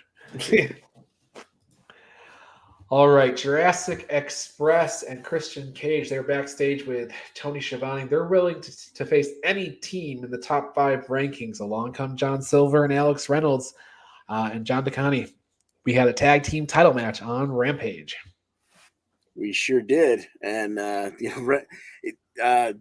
know I've said this before, but I'll repeat myself. The guys, when Dark Order started out, it was like, who are these 6, 8, 10 guys in masks? They don't, we don't know who they are. They're nobodies. We don't care. The matches, as they've progressed, obviously we've gotten to know them. We've gotten to know their personalities too, and especially John Silver are fantastic. But the matches that they put on in the ring, they don't get to wrestle that much on Dynamite and Rampage, but every time they do, they are just fantastic. And we had another great match here. I mean, we know Jurassic Express. They always put on good matches. They're your tag team champions. They gave these guys about 12 and a half minutes. Jurassic Express would retain with, I don't even know what their tandem maneuver is. It's kind of like the Jurassic Experience. Exactly. Kind of a drop into a knee or cutter, and I don't even remember. But Reynolds took it, and Luchasaurus would make the cover to retain. But it was just a really, really good match. And Luchasaurus is 8 feet tall, and John Silver seems to be about 4 feet tall. But there was no slowing down to make sure each other, catch up. And it was just a great flow to the whole match, and they put on a hell of a match. Yeah, I agree. It was an excellent match, and the Reynolds and Silver have come such a long way. Although I think they had all of this, in-ring talent, even way back when. It's just they didn't have any reason to be pushed. Now that they have a little bit of character work done, we get to see them really perform in the ring. So, anywho, Hangman Page is still the AEW World Champion after he got through Brian Danielson a couple weeks ago. But he came out to the ring, to do his cowboy speech or whatever. Dan Lambert came out interrupting. Lambert says Page isn't a real cowboy. Adam Page says, well, yes, I am. Blah, blah, blah. Yes, I am. No, you're not. Yes, I am. No, you're not. Whatever. Eventually, Lambert and Page are in the ring, and out comes Lance Archer. So Lance Archer grabs Dan Lambert, and it looks like lights are going to be out for Dan Lambert. Dan Lambert is pleading with him. You're in the ring with the world champion. Don't waste this opportunity. Well, Archer didn't waste the opportunity. He went right after Hangman Page. So that is going to be Hangman Page's next opponent. It's going to be Lance Archer. We don't have a date. We don't have any confirmation or anything. We're obviously going to get a big segment sometime here on Dynamite, probably this week, to build this up. But Lance Archer, he's kind of somebody that every AEW World Champion beats. So it's not they've been jobbing him out for years. Like, he only got one big win, the one against Moxley in that death match. Yeah. Well, and who knows? Maybe he was going to beat. I think it was Kingston. He might have beat him if it wasn't for the fact that he landed on his face. So yeah, you're right. He did beat Moxley for the in the Texas Death Match, right? Yeah, for the United States Championship. That's right.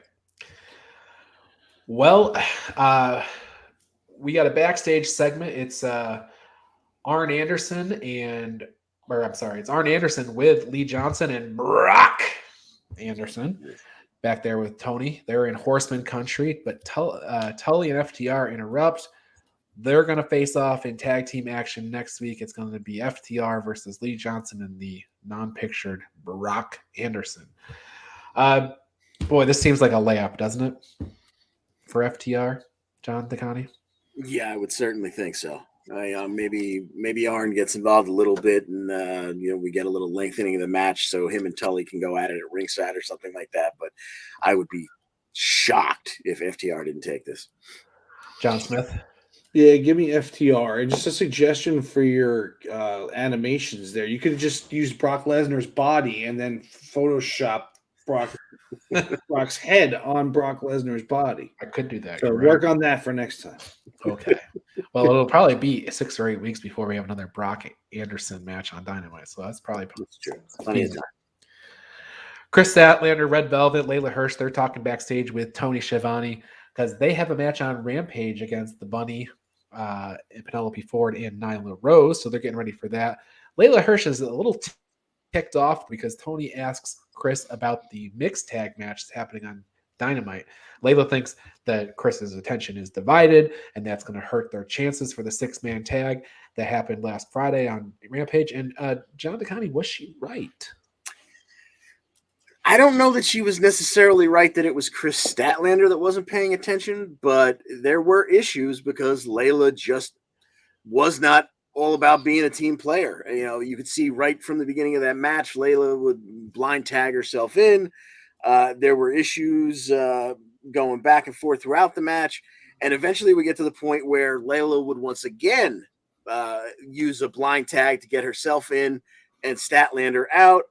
And who exactly was it? Bunny would take that opportunity as Layla and Statlander were barking at each other, from either side of the ropes to run them into each other. Statlander goes flying, and Bunny is then able to roll up Layla for the win. It went 9+ minutes. It was a pretty good match, but you knew exactly where it was going. Layla was going to be the cause of the issue. She actually ate the pin on the roll up, and Bunny, Penelope, and Nyla get the victory. And now we got Layla Hirsch as a heel, so she can freely join Team Taz. Right? That's what we've make it happen. She is the female Taz. That's exactly. She might be a little taller than him though. So she has no idea how small she is, but she's a badass. Serena Deeb and Hikaru Shida had match 800 in their series, and Serena Deeb won this one in less than 2 minutes, but it might be because she attacked Shida before the match, went after the knee, basically locked in that Serenity Lock, got a referee stoppage here in under 2 minutes. Deeb chased the doctors away. Serena Deeb getting a bit of a big win here. Shida's going back to Japan for some time. So now we have this week on Dynamite, we have Serena Deeb versus Sky Blue. Here's a picture of Serena Deeb. I don't have one of Sky Blue, so there's that. What does that tell you, John Smith? I think we're going to get a Hikaru Shida sighting in this match, and I think that Sky Blue is going to win. Wow. I wasn't joking. She is going back to Japan, so it's okay. Then give me Deeb. John DeConnie. Yeah, if this match was taking place in Chicago, I would say that Smith's first assessment there was probably right, because that would certainly pop the crowd if Sky Blue had won there. But give me Serena Deeb. The only thing I can think of is you're building up Deeb here for she gets this series of wins. She wins the program against Hikaru Shida, puts Shida out. They must be building Deeb up for a title match, because who else are they going to put against Britt Baker at this point, or Jade for that matter? So. But in either case, you're talking some hot heel on heel action there. So be interesting to see if somebody steps in between and a face takes one of those belts, which I don't really see happening. I don't either. Although I will say I kind of feel Britt Baker, while she's aligned herself with Adam Cole, and that makes her kind of heelish. If not for that, she's really a tweener at this point. Yeah, true. She's about as over as anyone on the roster, so you're right. Yeah, she might be the most over person in the company. Yeah. Penta gets a win over Matt Hardy in Matt Hardy's backyard. Unlike AEW to do that, I guess. Well, I mean, there is Brian Pillman. He loses in his backyard too. But Penta gets a win over Matt Hardy. Penta has a lot of things to say about Malachi Black. Lights out, lights on. Here's Malachi Black. The Varsity Blondes and Penta, they actually get, get ahead on Malachi Black. They've got him down. They've got him dead to rights. Julia Hart says, please stop or whatever. It was kind of confusing about that. But the lights went back on. When they came back, Brody King was there. And so now we have House of Black this week versus the Varsity Blondes. Malachi Black and Big Bad Brody King. I don't know, John Smith, if you have had the pleasure of seeing Big Bad Brody King yet. No. But let me just tell you a little thing about him. He is about the same height as Malachi Black, but he's a lot thicker, and he's trained in lucha. So that's where he did all his training. So he is Big Bad Brody King. And him and Malachi Black are currently the PWG Tag Team Champions. So my assumption, starting with you, John DeConnie, this week, today on this match is that the Varsity Blondes go down, and they go down hard. Yeah, I think it'll be a while before we see this tandem lose, and certainly it's not going to be the Blondes to take them down. Now, if they lose, I think it'll be to the Tag Team Champions, and if not the Tag Team Champions, they might win the titles. John Smith. Yeah, I just looked up this Brody King fella. He looks pretty badass, so I'm definitely going to roll with them. Yes. He has a lot of tattoos as well. Very how original. Very consistent with Malachi Black. It claimed they got a win over Bear Country. Clean win, mic drop, elbow on Bronson for the win. Afterwards, they had a bunch of stuff to say about Sting and his assistant, Darby Allin.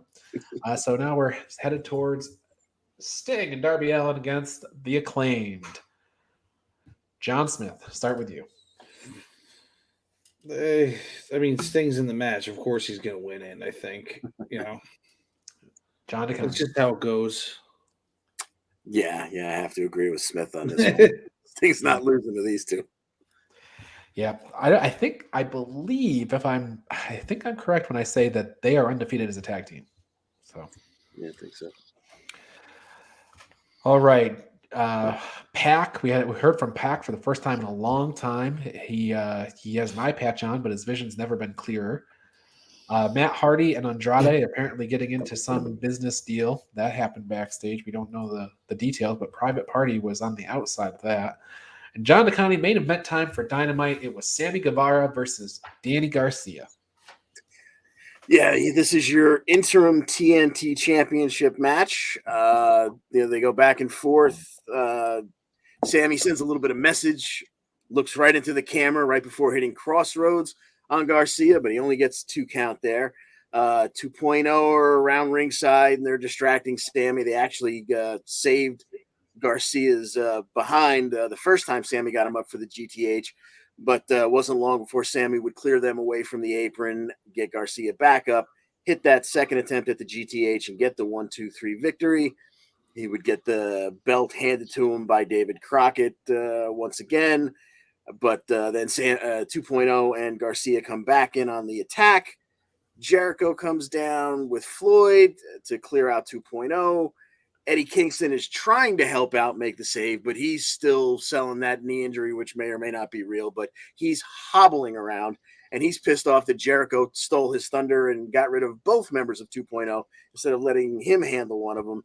And the show ends basically with the two of them face-to-face barking at each other, and, we're going to get there. We've got to get there at some point. Kingston and Jericho coming down the line. I'm going to circle back to that Eddie Kingston injury in a second. But first, as James Wheeler has commented twice, actually, contract or no, the TNT champion, Cody Rhodes, will be in the house this Wednesday. So there you go, TNT champion. I don't know why people are making a big deal out of him, like his contract being. He's probably still under contract, like as a executive. It's just probably like his wrestling contract that expired or something. So his contract expired, but he hasn't been at TV or any place to sign a new one. So I'm sure that he's going to sign one as soon as he walks in the building on Wednesday, right?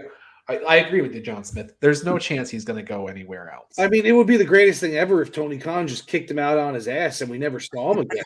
But it's not going to happen. That is no way to treat your, first of all, your current champion that you've jumped through hoops to keep the current champion. And, or, a member of the Rhodes family. Jeez, John Smith, this is rough. That's rough. Oh, stop. Dusty wasn't that good. On Rampage, Dan Lambert and Men of the Year, they basically said Scorpio Sky doesn't care who has the belt. Is it Cody or Sammy? He wants the title. He's the face of TNT. Whatever. So there you go. And the big news story that just broke just moments, maybe an hour and a half before we went on the air, the current Game Changer Wrestling champion and AEW star that's been out for 3 months, Jon Moxley, will be returning tomorrow night on Dynamite. So former AEW World Champion Jon Moxley returns. And Jon Moxley, he does have a scheduled appearance to face Homicide this weekend in New York at the World for GCW. Eddie Kingston had a match, and he has had to pull out of that match because of the injury that John DeConnie alluded to earlier. So feels like a legitimate injury. All right. We have talked through all the wrestling of the week. So with that said, if you've got your fill of wrestling, there are still other sports that you might want to get informed on. So listen to the Primetime Rundown powered by StreamYard with Joey Jarzenka, Ian Schreier, and Rob DeLuca on Friday nights at 7 p.m. They'll take you through the world of sports right here on all the Eastern Observer platforms. For more information, go to easternobserver.com. And then there is the Sunday Sauce with our own Sheriff Tyler Adele. This is a new show that's this will be week 3 of the Sunday Sauce. Everything NHL and all of the league's happenings get saucy this Sunday afternoon with the Sunday Sauce right here on the Eastern Observer. You can subscribe to the Body Slam Brigade newsletter. I write that thing, and it's going to about 5,000 people, so do subscribe at bodyslambrigade.com. You can listen to the Black Cat's new-ish album, Free Cake, everywhere you listen to music, Apple Music, Amazon Music, Pandora, Spotify, etc. Do check them out. As always, Essential Wrestling Podcast is sponsored by ProWrestlingPick'em.com, the internet leader in sports entertainment pick'em pools. Join us in the EWP pool to play against us or create a private pool with your friends. Play against your friends or play against the universe. And guys, she'll like it too. Join us back here next week for episode 90, 5 p.m.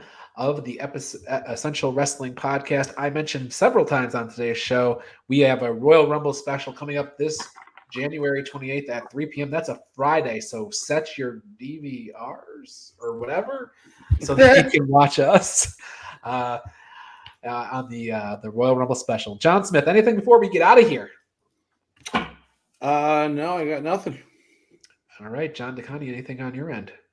Royal Rumble special, just 10 sleeps away.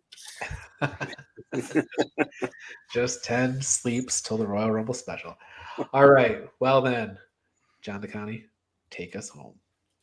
Thanks for joining us. And as always, we wish you the best in all your future endeavors.